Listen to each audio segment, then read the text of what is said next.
So hello everyone, welcome to the first proper anatomy session of MedElixir, and we are going to be starting with upper limb, and the topic is pectoral region. So in this session we are going to learn what is pectoral region and what are those components and covering and each and every nook and corner of the pectoral region. Let us start with the definition of pectoral region.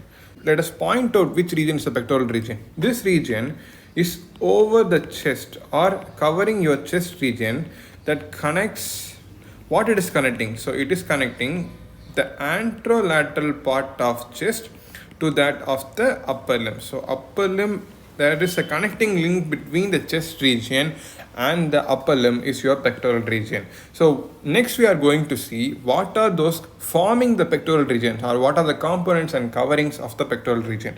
Let us start with the covering or layers. So we are going to starting with covering or layers of pectoral region. So first we are going to be starting with skin. So as usual, the ultimate protection of our body, skin is covering all the corners of our body, and we are going to say first layer is skin. And deep to it, on reflecting, on putting an insertion and reflecting it, we are able to see the superficial fascia. The superficial fascia of pectoral region, superficial fascia. So this superficial fascia on every region is going to have fat as a component. So almost every region that has superficial fascia, the one of the component of superficial fascia is fat. And next we have cutaneous structures. In this pectoral region we are having cutaneous structures, and that is, we are going to say cutaneous nerves, and then we are going to say cutaneous vessels. So where do they come from and what are the names of the cutaneous branches we are going to see. And next, deep to superficial fascia, as the name we have deep fascia. So deep fascia, superficial fascia, and deep to superficial fascia we have the deep fascia, or another name as this we are going to see about pectoral region. This is called the pectoral fascia, So pectoral fascia. Now we are going to study layer by layer. Once you are given a cadaver, you are going to learn about pectoral region. The topmost covering or the outermost covering is skin. So you are going to reflect the skin, and on reflecting what you will be seeing is that the superficial fascia, So deep to the skin is superficial fascia, and the structures present on it. That structures we call it as cutaneous structures. So now we are going to see what are the cutaneous structures present in it. So first is we are going to see about the cutaneous nerves, and next we are going to see about cutaneous vessels. So where do these cutaneous nerves come from? They will be given by two important structures, and one is our cervical plexus. What is the first one? That is cervical plexus, and two is the intercostal nerve. So intercostal nerve. So this is the two structure that is going to give your cutaneous nerves of the pectoral region. As we are going to be more specific, we are learning about the pectoral region. The cutaneous nerves of pectoral region is given by cervical plexus and intercostal nerve. First we are going to see about the branches from cervical plexus. So we have three branches or three cutaneous nerves from cervical plexus, and that is going to be from the supraclavicular nerve. So from cervical plexus we have the supraclavicular nerve, and for all those plexus and the nerves coming out, you have to learn the root value, and here it is C3 and C4. From supraclavicular we are having three branches, so that is depicted here. So how can we name this? According to the logic, this is the medial most, and that is named as medial, and this is intermediate, so it is intermediate, and this is lateral, we are going to name it as lateral, intermediate, and that is medial. So what are the branches? Medial branch, intermediate branch, lateral branch, and these are coming from supraclavicular nerve, and that has a root value of C3 and C4. So as you can see in this diagram, so learning by diagram is much easier than by reading from the text. So from here you can see what is the supply area. So as we are seeing about the cutaneous structures, we have to know about the supply area. So this is the deltoid muscle, and that is supplying the upper half of the deltoid. So upper half of deltoid, and from clavicle to the second rib. How am I saying this as a second rib? Because we have the sternal angle, and that corresponds to the second intercostal space. So that is above the space we have the second rib. So the supply area of cervical plexus is upper half of deltoid, and that of clavicle to the second rib. So this is the cutaneous branches, and that supply area from the cervical plexus. So clear, So now we are going to see about the supply area or the branches from the intercostal nerve. So intercostal nerve, we are going to be more specific. There we have the intercostobrachial nerve of T2. So why am I saying this intercostobrachial? This is the intercostal area or region, and there way it is going downward up to the brachial. So brachial is like hand or brachial is like arm. So that is connecting intercosto and brachial. It's supplying the intercostal region and the brachial region. So now we are calling it as intercostobrachial now of T2. So more specific to be of T2. So next we are going to see about this is we are going to call not medial this time, it is anterior cutaneous nerve and lateral cutaneous nerves. So these are the cutaneous branches from intercostal nerves. Okay, right? So now we are going to see about the supply area. So I am rubbing this for the clarity of supply area. So up to this is supplied by our branches from cervical plexus. So below these regions are going to be supplied by the intercostal nerves or cutaneous branches of intercostal nerves.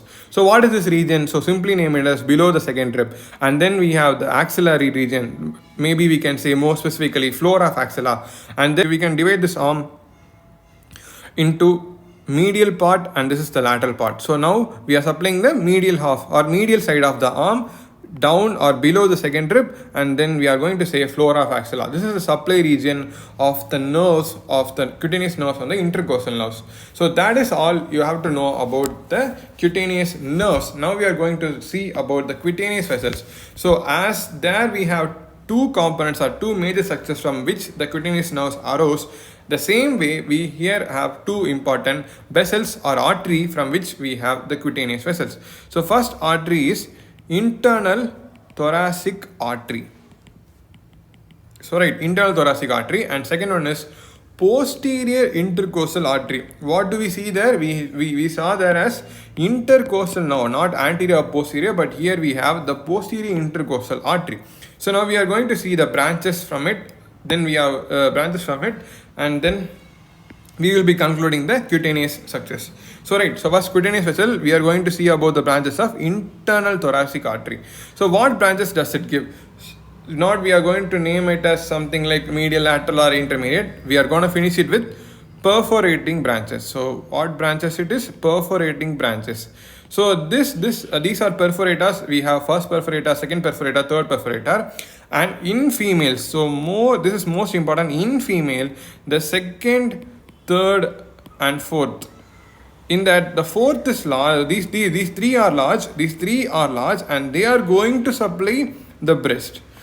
So this is more or specifically more important in females, as these are the major supply that supplies the breast region. As breast, we already said it is a cutaneous structure, so it is going to be supplied by cutaneous vessels, and that is given by internal thoracic artery, and that we have the perforating branches in that specifically second, third and fourth perforator are supplying the breast in females. Right, so now we are going to see the cutaneous branches that are arising from the posterior intercostal artery. So posterior intercostal artery. So what is the branch? We have the lateral cutaneous branch.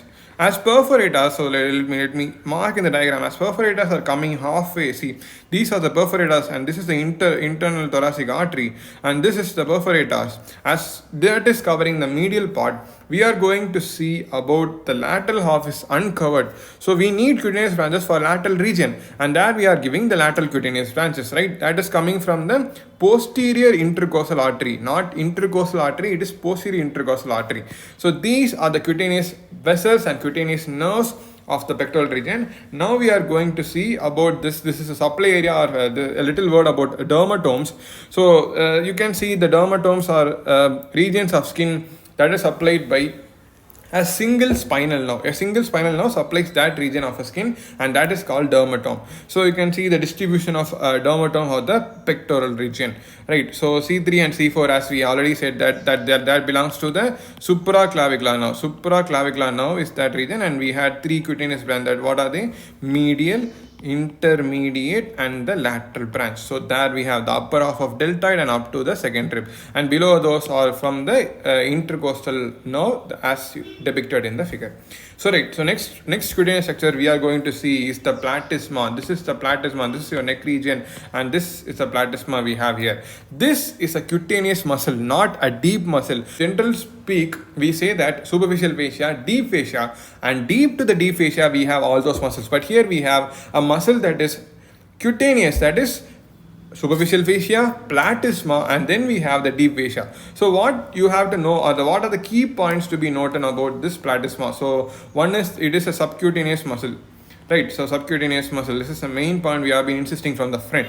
And next, where do we get this? It is from the deep fascia. So deep fascia of pectoral region, or we call it as pectoral fascia. It is so it is derived from the deep fascia, or it is a pectoral fascia that is covering the pectoralis major muscle. So don't worry about this, all the muscles and names we will be seeing in later. So now just remember that this is from the deep fascia that is covering the pectoralis major muscle, right? So what is the nerve supply? So as a muscle, you have to know the main things are origin, insertion, and next we are going to see only about nerve supply and the actions, right? But as being this as a cutaneous muscle, we are going to see about the nerve supply. Here the nerve supply is by the facial nerve. And next we have what is the function? Why a muscle should be subcutaneous is that it has a main function that it protects the external jugular vein. So external jugular vein is an important structure in the neck. You will be studying in head and neck, you will be learning it, and this muscle is important for that protection of the external jugular vein. As veins are collapsible, right? We know that. So what is about platysma we have learned is subcutaneous muscle. It's derived from the deep fascia pectoral region that is covering the pectoralis major muscle. Nerve supply is by facial nerve, and the main function of platysma is, right, it is protecting the external jugular vein, right? So now we are going to see about the deep fascia. So deep fascia, this picture depicts the deep fascia. So what is special about this deep fascia? So this deep fascia of the pectoral region is attached to muscles deep to it. It is attached to muscle deep to it. How it is attached? Via the septa. For your understanding, we are going to draw a simpler diagram. We are going to have like deep fascia. And deep fascia, imagine it as 3D. This deep fascia, and deep to it we are going to have the muscles. This is the muscle, and there you have the septa. So where is septa? It is deep to it, and it is connecting this deep fascia is connecting to the muscle by various septa, right? So this is all you have to know about the deep fascia. So next most important thing about deep fascia, it is its attachments. So we have to know what is superior attachment, inferior attachment, or wherever it is attached. So right, so in this diagram, so let us try to understand from the diagram. So this is your clavicle. So this is your clavicle, and there the deep fascia is attached. So what is that attachment? Superiorly it is attached to the clavicle, right? Simple, right? So next we are going to go as opposite down up to the inferior attachment.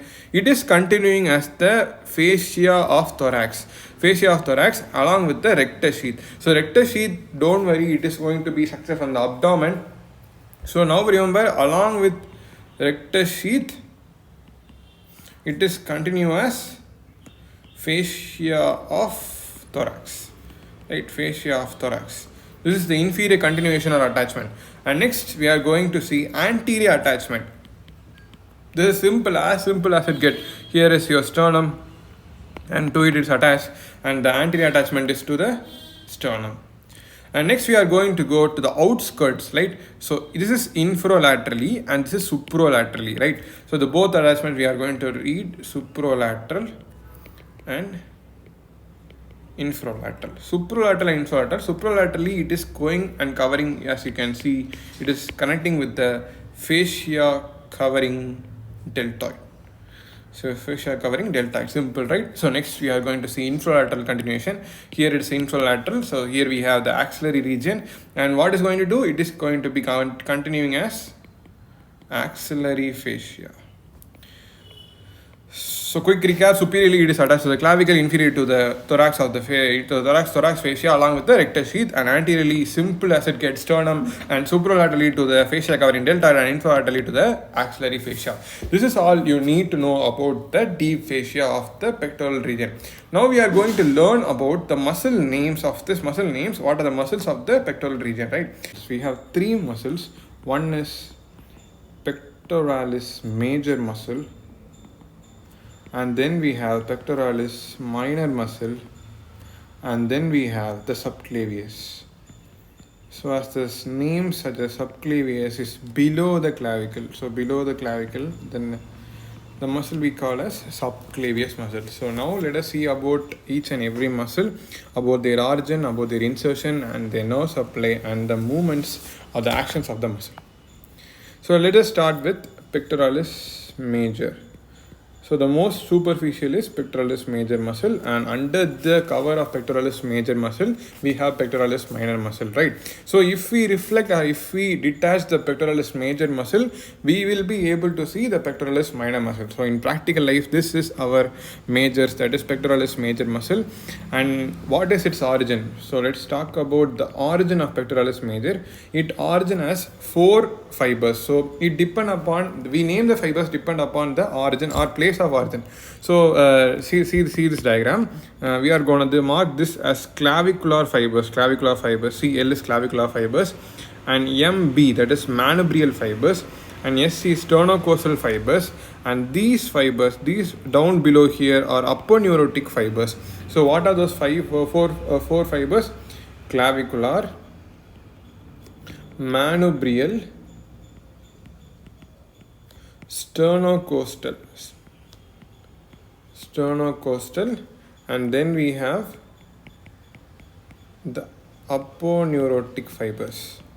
So right, so the pectoralis major muscle takes origin as 4 different type of fibers, and it get inserted into, so where is its insertion? It is into the bicipital groove. And bicipital groove has 2 lips. One is the lateral lip, and then we have the medial lip. So here it is attached to the lateral lip of bicipital groove. So where is this bicipital groove located? It is in humerus bone. It is one of the structure in humerus bone. It is getting inserted here. See the diagram. It is getting inserted here. And let us see the origin in more detail. So it is from the clavicle. The clavicular part originates, and at which side? It is from the medial 2/3 of clavicle. The manubrium, the bone on the anterior surface, it takes origin. Sternocostal is from the sternum and the corresponding the cartilage and the ribs. Okay, right? So from 1 to 6 costal cartilage along with the 6th rib. This is the origin of the sternocostal part, and aponeurotic part is from the aponeurosis of external oblique muscle. So external oblique muscle is one of the muscle of the abdomen, and the aponeurosis of that muscle gives origin to the pectoralis major muscle. So all these fibers, clavicular part, manubrial part, sternocostal part, and aponeurotic part comes here to the bicipital groove's lateral lip and gets inserted as bilaminar tendon. What is the word here? Bilaminar tendon. So the name has little meaning, right? Bilaminar, it has 2 laminas. And what are these lamina? We are going to say this as, one is anterior lamina and the other is posterior lamina. How do we do this, and what are we have 4 type of fibers originating, and which fiber contributes to which lamina? Let us discuss in detail, right? So now we are going to talk about the bilaminar tendon insertion into the lateral lip of bicipital groove, right? We are now into the insertion, and we are in the lateral lip of bicipital groove. We have 2 lamina. One is anterior lamina and the other is posterior lamina. Obviously it is because of the insertion. So one lamina is going to insert in the front and other is at the back. So this is your front lamina, we call it as anterior lamina, and one at the back of it we call it as posterior lamina. If you want more description about the laminas, posterior lamina is thin and long. So thin and long, right? So the anterior lamina is thick and short, so opposite to each other, right? In the anterior lamina we have 2 strata. What is 2 strata? It is the levels. So 2 levels, that is, one is superficial level and the other is going to be deep level. And here we don't have any strata or anything, it is just the posterior lamina. So which fiber is going to contribute to which lamina? For superficial strata of anterior lamina, it is by clavicular fibers, and this is by the manubrial fibers, and the remaining, what are those fibers? Sternocostal fibers and aponeurotic comes to the posterior lamina. This posterior lamina, these 2 fibers take a twist and then get inserted. So they are coming, and then that aponeurotic fiber goes up and the sternocostal part comes here, and that brings the twist here, and it gets inserted as a twist in the lateral lip of bicipital groove, right? So this is about the bilaminar tendon. So what are the fibers? Clavicular part and manubrial part goes to the anterior lamina, and sternocostal part and aponeurotic part goes to the posterior lamina. This is all about the pectoralis major muscle. Now we can see about the pectoralis minor muscle. What muscle? So you are having pectoralis major muscle, and then you are reflecting it or cutting it open at the insertion, and then you are going to see the muscle deep to it, that is the pectoralis minor muscle. Pectoralis minor muscle. So what is its origin? It is from the third, fourth and the fifth rib at the costochondral junction. So here see the diagram. This is our costochondral junction, right? So junction between the cartilage and the ribs, the bone, the actual bone ribs, right? So this junction, it is from the third, fourth and fifth rib at the costochondral junction. It is taking its origin, and it is getting inserted into the coracoid process, right? So it is from the coracoid into the coracoid process, and that coracoid process is that of the scapula bone. So scapula bone has the coracoid process in it, and this is the insertion and origin of pectoralis minor muscle. Nothing special about, no bilaminar tendon or no such stuffs. It is only to the pectoralis major muscle. On reflecting it, you are seeing that is pectoralis minor muscle, right? So next we are going to see about this muscle. What is the third muscle? Subclavius muscle. As we have already seen, it is below the clavicle. So that is the name suggests, it is subclavius, below the clavicle. What is its origin? It is from the first rib alone. At the same costochondral junction. There we saw third, fourth and fifth rib at the costochondral junction. Here we are going to see it is from the first rib at the costochondral junction.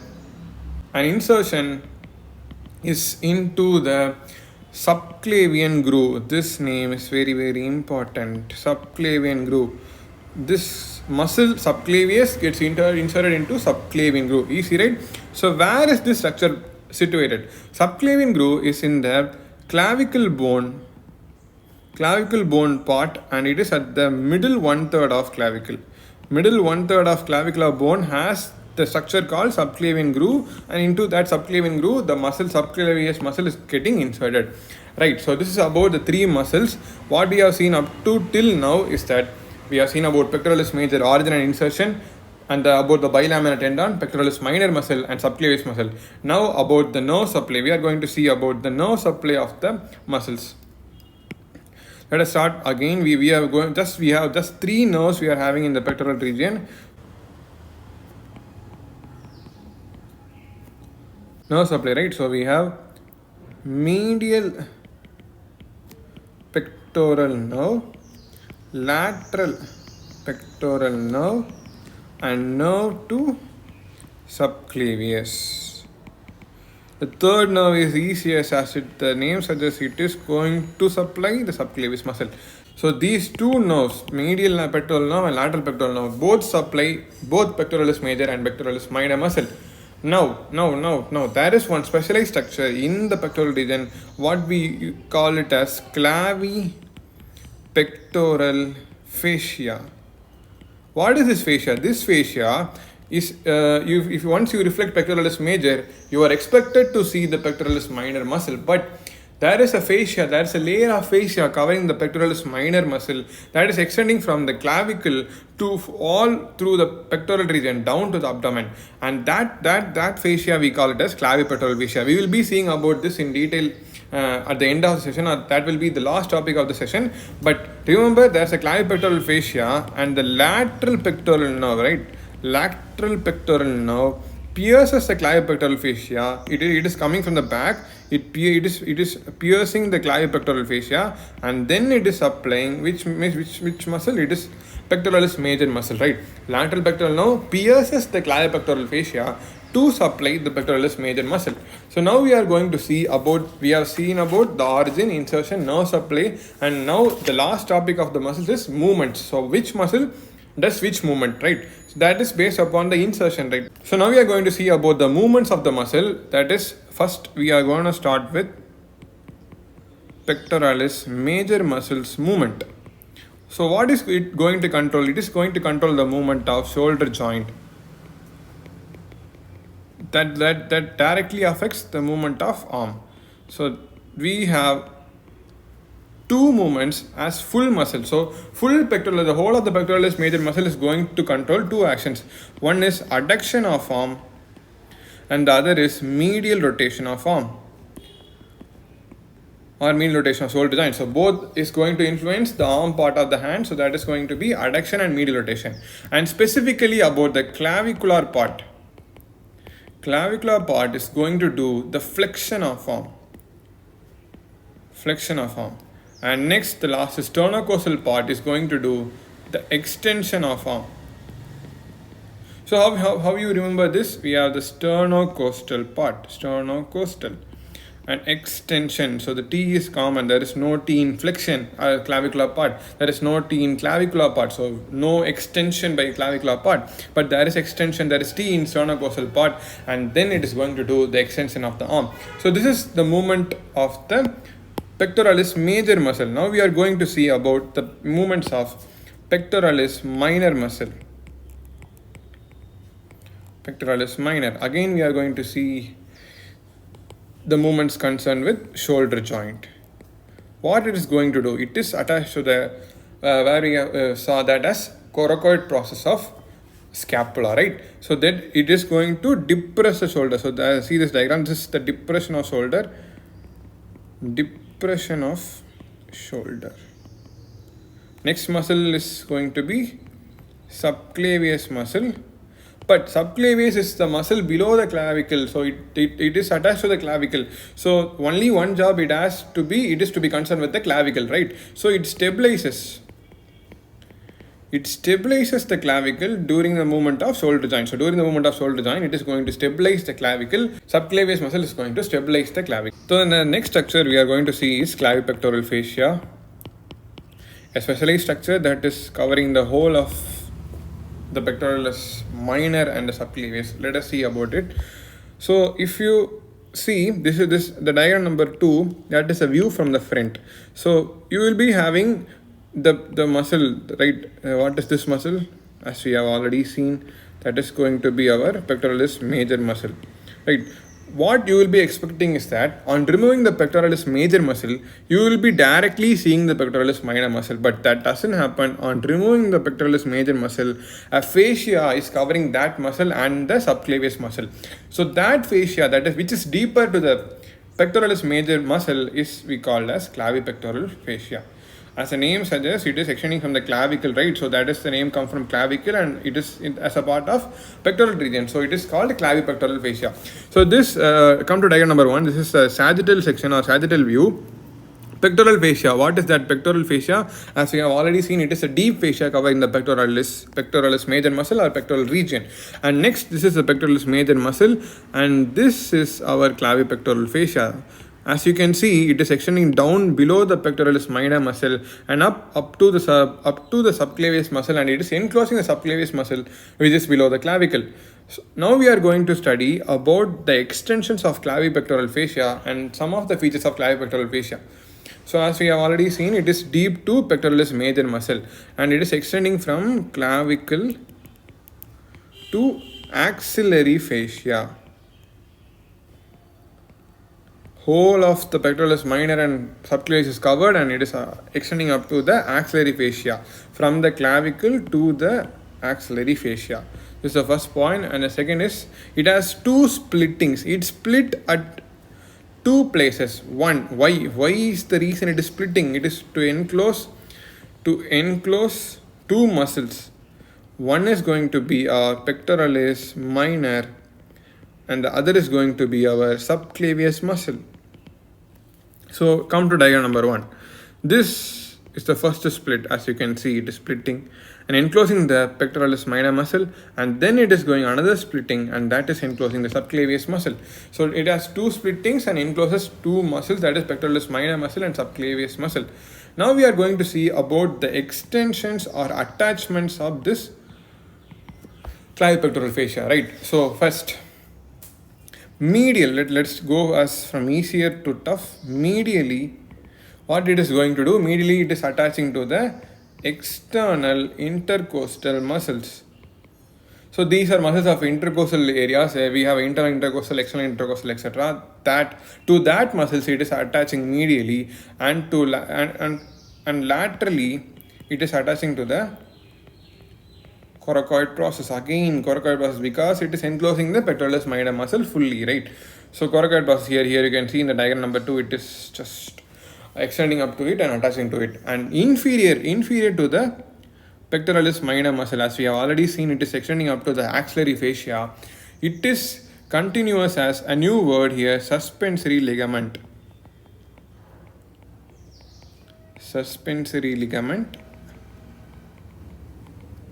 It is attached to axillary fascia and continue as suspensory ligament. And then this clavipectoral fascia has a posterior part, right? Something posterior to it. And we can say, come to diagram number 1, we'll be marking with the blue. This is your anterior side and this is your posterior side. This posterior lamina, right? Same sheath, on splitting it becomes one is anterior and one is posterior, right? So that posterior lamina is continuing with, or it is fusing with the investing layer of